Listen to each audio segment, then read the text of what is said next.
आपण पाहत आहोत जनकार्य न्यूज, जनतेच्या न्याय हक्कासाठी लढणारं एकमेव न्यूज चॅनल जनकार्य न्यूज।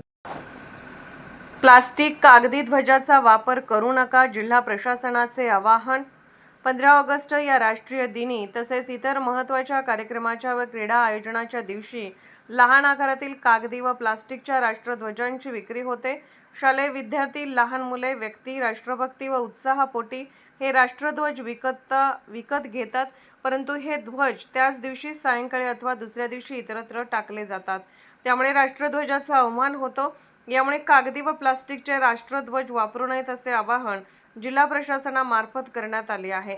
गृह विभागाच्या शासन निर्णयानुसार रस्त्यावर इतरत्र पडलेल्या, खराब झालेल्या व फाटलेल्या ध्वजाचे संकलन करून राष्ट्रध्वज संहितेमध्ये नमूद कार्यपद्धतीनुसार नष्ट करण्यासाठी ग्रामपंचायत, नगर परिषद व महानगरपालिका स्तरावर समित्या स्थापन करण्यात येत आहेत।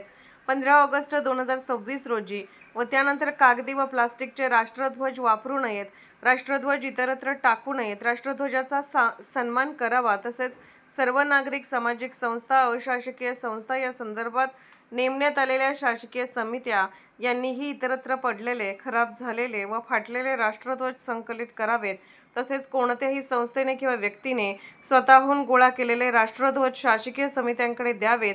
या समित्यांनी ते स्वीकारून खराब व फाटलेल्या राष्ट्रध्वजाची विल्हेवाट ध्वजसंहितेतील तरतुदीनुसार नेमण्यात आलेल्या समित्यांनी करावी।